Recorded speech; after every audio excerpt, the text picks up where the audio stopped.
Hace 2 años el mundo iba despidiendo una pandemia feroz como fue la de COVID-19, pero ingresaba casi increíblemente en algo que era impensado, la guerra entre Rusia y Ucrania. Y digo Rusia versus Ucrania porque se trató de una invasión, independientemente de que después cada uno marca desde la geopolítica posiciones. Y ahora para eso justamente vamos a presentar a nuestro compañero de tareas. ¿Cómo le va, Manuel Castro? Buen día, ¿cómo anda? Gracias por estar con nosotros compartiendo estos 2 años. Muy buenos días, David. Sí, es un tema grave la situación que estamos teniendo en el mundo, en uno de las guerras proxy, como se las llaman, es decir, las guerras que pelean otros países en favor de las grandes potencias, porque esto es una lucha de intereses. Sin duda alguna, y siempre detrás hay vidas humanas, siempre detrás hay situaciones catastróficas, tragedias. Pero vamos a comenzar a recorrer estos 2 años, esta especie de especial que estamos dándole de inicio en este diario del sábado a 13 minutos de las 10 de la mañana. 2 años de la invasión rusa a Ucrania, 24 de febrero de 2022. 2 años de guerra, donde Rusia avanza, donde cada vez gana más territorio, Manuel. Sí. Lo que nosotros estamos recordando ahora es la guerra ya abierta entre Rusia y Ucrania, que cumple hoy 2 años. Pero en realidad las hostilidades comenzaron en 2014. Recuerden la Revolución Naranja, fogoneada por Estados Unidos o por ciertos poderes que responden a los intereses norteamericanos. Victoria Nuland, por ejemplo, estuvo trabajando mucho en el Euromaidán. Muchas de las revoluciones que fueron planteadas como revoluciones populares fueron fogoneadas. La primavera árabe fue fogoneada. Algunos la creímos también. Decíamos, bueno, algunas de las cosas van a cambiar. A veces recuerdo, hasta con emoción, lo tengo que decir, cuando los viernes se llevaban a cabo las manifestaciones y un egipcio decía, hoy es porque el viernes es día de oración musulmán, decía, este viernes aquí no hay ni cristianos, por los cristianos coptos que son egipcios, ni musulmanes, ni nada. Aquí hay solo egipcios. Y era maravilloso escuchar a la ciudadanía diciendo, acá estamos nosotros para hacer escuchar nuestra voz. Pero esas manifestaciones fueron fogoneadas también. En Serbia hace poco también le estaban haciendo una manifestación al presidente serbio por algunas complicaciones con Kosovo. Recuerden que en Kosovo hay una de las bases norteamericanas más grandes en Europa. Y la independencia de Kosovo le interesa a los Estados Unidos, pero no a Serbia, que lo sigue considerando como su territorio. Y de hecho hay algunos países europeos que no reconocen a Kosovo como territorio independiente por los propios problemas que pueden llegar a tener con ciertos territorios que se le pueden declarar independientes. Entonces, el Euromaidán, esa revolución que trató de quitar a presidentes que estaban cercanos a Moscú para poner otros que estaban más cercanos a Occidente, fue lo que desencadenó todo. ¿Qué pasó?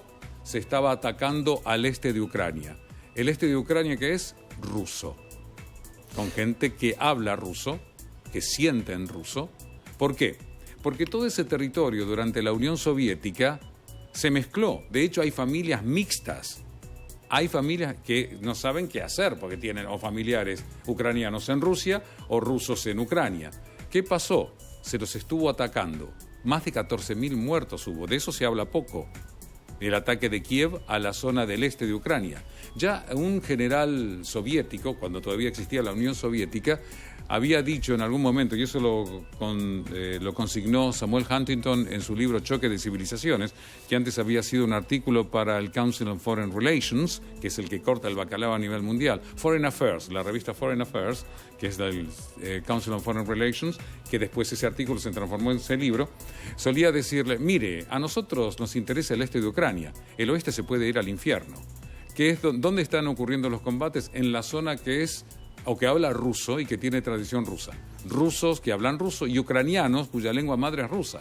De hecho, algunos dicen que Zelensky habla mejor el ruso que el ucraniano, David. Manuel, recién decías a propósito de costes de esta guerra, 500.000 soldados muertos, más de 10.300 civiles también perecieron en estos 2 años y seguramente vas a tener muchos más datos que yo y recordarás seguramente mejor que yo cuando comenzaba la guerra. Alguien desde Rusia dijo, esto es una guerra que va a durar mucho tiempo. Claro está, uno desde el desconocimiento y desde la esperanza dice, no, ojalá que esto sea un ataque rápido, que en poco tiempo se pueda solucionar. Sin embargo, Rusia juega una guerra de desgaste. Totalmente. Por ejemplo, en algún momento se dijo, cuando Rusia atacó Kiev, en realidad Rusia fracasó. Primero, hay que entender la mentalidad eslava. Recordamos que los ucranianos y los rusos son hermanos de raza, son pueblos hermanos. De hecho, Rusia se originó en el famoso Rus de Kiev.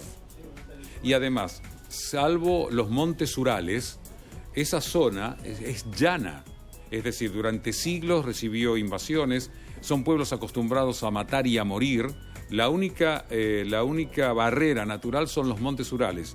Rusia europea por un lado, la Rusia asiática por el otro. Y Ucrania estaba dentro, algunos dicen que fue un invento de Lenin, se conformó dentro de la Unión de Repúblicas Socialistas Soviéticas. Y de ahí que hasta Nikita Khrushchev en algún momento le hubiera obsequiado un territorio ruso, como era Crimea, se lo obsequia a Ucrania. Pero total no había nunca ningún problema, si todo estaba dentro de la Unión Soviética. No importa que ustedes fíjense, Azerbaiyán con los armenios, en Nagorno-Karabaj, un enclave en Azerbaiyán. No había ningún problema si las dos repúblicas eran soviéticas y estaban dentro de la Unión Soviética. Pero cuando esos territorios se independizaron, comenzaron los problemas, que siempre existieron, pero como estaban controlados por Moscú o dentro de la esfera de los soviéticos, no pasaba nunca nada. Cuando empezó a desmembrarse todo, ahí es donde los problemas surgieron. Manuel, ahora te voy a preguntar a propósito si esto pudiese ser explicado como si fuese un partido de fútbol. Claro está, no lo es. Pero quiero repasar algunas cifras que son importantes. A ver. 6.5 millones de personas abandonaron Ucrania. Cierto. Otra de las tragedias que recordarán, veíamos gente ucraniana, sí, hasta de gran poder adquisitivo que sobre todo, porque son los que pudieron escaparse. Sí, señor. Que llegaban a la frontera con Polonia, por ejemplo, que fue el primer país que cobijó a los refugiados. Sí. Gente que se llegaba con sus Mercedes-Benz. Sí. Que pasaba a ser de un importante empresario a ser un refugiado que no lo tenía nada. Tengo datos sobre eso. Lo hablé cuando vino el coronel Pedro Baños, que además fue jefe del ejército europeo, el servicio de inteligencia y contrainteligencia, un peso pesado que además tuvimos la suerte de, en exclusiva, para hacerle entrevistas aquí en el canal, nada más. El único canal que le hizo las entrevistas. Venía a presentar un libro, uno de sus libros, que recomiendo a todos aquellos que se lo puedan comprar. Así se domina el mundo, todo brillante. Un tipo muy preparado, si no pueden verlo en YouTube también. Y estábamos hablando, eso no lo dijimos al aire, y también lo hablé con un amigo militar que antes era de Patricios y se fue a vivir a Europa. Me decía, mira, acá en Barcelona, me decía este amigo, este argentino, me decía, no sabés la cantidad de ucranianos y rusos que hay viviendo acá, hay edificios completos. Y el coronel Pedro Baños me lo confirmó. ¿Qué pasa? ¿Por qué? Vos lo dijiste, ¿por qué se podían ir? Porque tenían pasta, dinero. ¿Qué pasaba? Se hacían un certificado médico para ser tratados en el exterior y por eso se podían ir. Bueno, perdón. Tenemos no también, sé cómo otros se fueron. Eso es lo que la República Argentina también ha cobijado ucranianos y rusos, porque no nos olvidemos que la primera oleada de ucranianos que sale de Ucrania tiene que ver con escaparse de la guerra. Y la primera oleada de rusos que sale de Rusia durante la guerra es porque se querían escapar de la conscripción militar o del llamado al ejército. Claro. Déjame seguir compartiendo un par de datos más que son importantes. 5.400 centros sanitarios y educativos. Hoy que todos estamos horrorizados por lo que pasa también en Medio Oriente, y hablamos de algunos hospitales, aquí estamos hablando de 5.400 centros sanitarios educativos destruidos. 2 años de guerra con 14 periodistas muertos. Sí. 2 años de guerra con una guerra que fue navegando en una sensación de inicio de fracaso ruso. Sí, pero después... Igual desconocemos, tenés razón, igual desconocemos, y he escuchado a algunos analistas militares, nosotros desconocemos los planes que tenían los rusos. Vos sabés que un plan militar puede estar muy bien orquestado, pero se choca con la realidad del plan militar vecino o del contrario. Rival. Claro, exactamente. Claro. Ahora, insisto, ¿cómo ves la guerra si tuviese que trazarla como si fuese un partido de fútbol? El dominio inicial, a pesar de haber sido un ataque ruso fue bastante bien contenido por Ucrania, que Sí. fue perdiendo y desgastándose en el tiempo. Buenos soldados los ucranianos. De hecho, el mejor ejército preparado dentro de la Unión Soviética, además del ruso, era el ucraniano, obviamente. Pero también Con mucho valor para no pelear. nos olvidemos que teníamos hasta otros actores. Los militares privados. Ah, los contratistas, Claro. son mercenarios. Los mercenarios. Sí, señor. ¿No? Contratistas bélicos, digamos, ¿no? Bueno, vos sabés que se está hablando que hubo ingleses, porque muchos de los atentados que se llevaron a cabo en el puente y en otros lados, se dice que en realidad no fueron los ucranianos, sino que fueron británicos con otro uniforme. Hubo mercenarios polacos que por los datos que a mí me llegaron, que los agarraron los rusos, los hicieron polvo directamente. Hay colombianos, hay de distintos países, porque en algún momento, estamos, David, ante una actitud hipócrita. Vos y yo, o sea, estamos en contra de todas las guerras. Creo que las cosas se pueden discutir de manera diplomática. Negociar significa ceder, ver y no estar contando muertos, niños, mujeres, porque los odios van a quedar. Esa es la otra.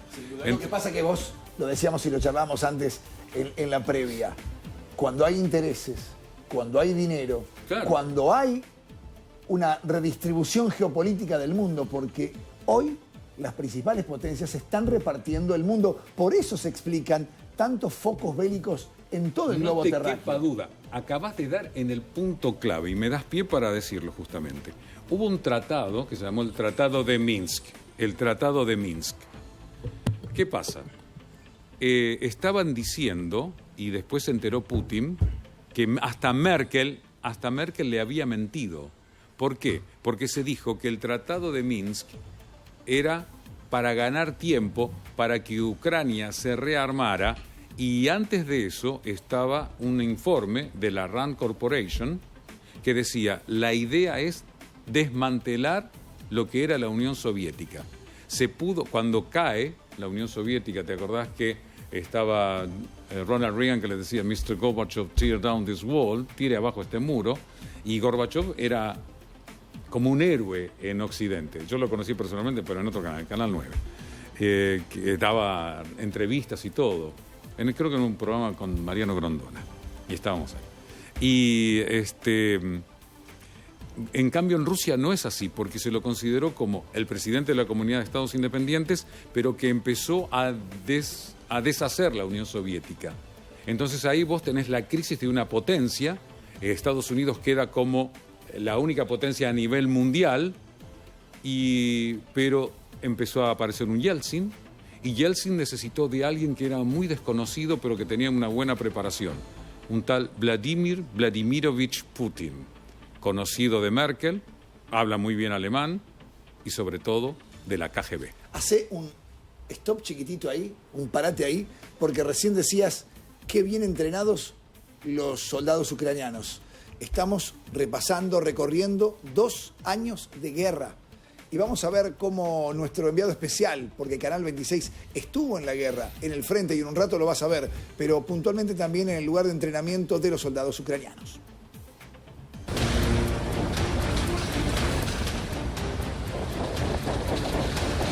Estamos en uno de los puntos de entrenamiento de los integrantes de la Legión Internacional en Ucrania, que están trabajando justamente para defender la soberanía frente a la invasión militar que lleva adelante Rusia en este país. Y en este caso particular, lo que ellos están entrenando tiene que ver con distintas prácticas y procedimientos para realizar en algunos combates que, si bien no son los más comunes, se están dando en varios puntos que tienen que ver con los combates en localidad.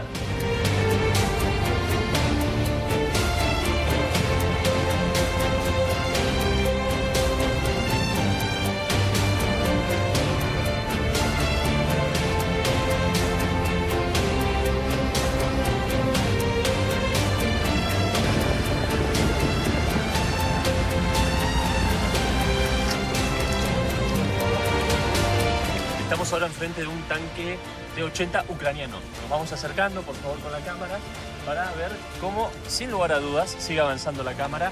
Fue alcanzado por un ataque y le vamos a mostrar por qué. Primero observemos cómo quedó el componente principal de lo que puede conocerse como la estructura del tanque. Segundo, miremos a la derecha, por favor, enfoquemos con la cámara cómo ha quedado la vivienda que había aquí, evidentemente también alcanzada por el fuego. Y después acá tenemos una parte del proyectil, si podemos mostrarlo. Nos ayuda también Franco. Esto fue lo que evidentemente alcanzó a este lugar. Una característica además de estos vehículos de producción soviética tiene que ver con justamente el carrusel de municiones que va por debajo del tanque. Entonces muchas veces al ser alcanzados por un ataque, pese a que no sea justamente el más certero, genera este tipo de destrucción. Vamos a ver hacia el lado del bosque donde estamos los carteles, lo van a ver muy de lejos de fondo, los carteles que indican la presencia de minas antipersonal, minas antitanque, que justamente también muestran esta otra realidad de la guerra. Por eso nosotros no nos metemos mucho más allá de este lugar donde estamos ahora, porque no tenemos la certeza de que haya sido desminado. Insistimos en esto, estamos muy cerca de la primera línea. Esta localidad hasta hace muy poquito era controlada al 100% por los rusos y ahora, al menos temporalmente, los ucranianos han logrado recuperarla.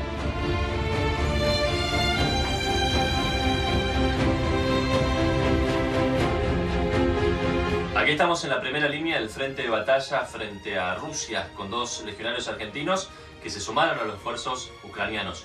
Aprovechamos la experiencia de ellos para hablar de distintas cosas. Para eso estamos con Franco y estamos también con Matías. Bueno, acá lo que podemos ver en la mesa básicamente, tenemos un lanzacohete, en este caso antipersonal, un lanzacohete también antitanques. Esto es elemento capturado del frente.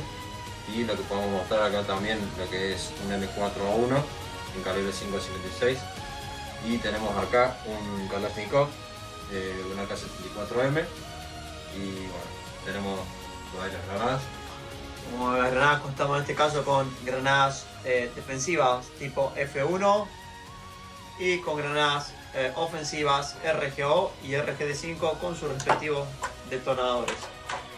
Bueno, esto es lo que en lo personal me gusta llevar al frente para operar por una semana.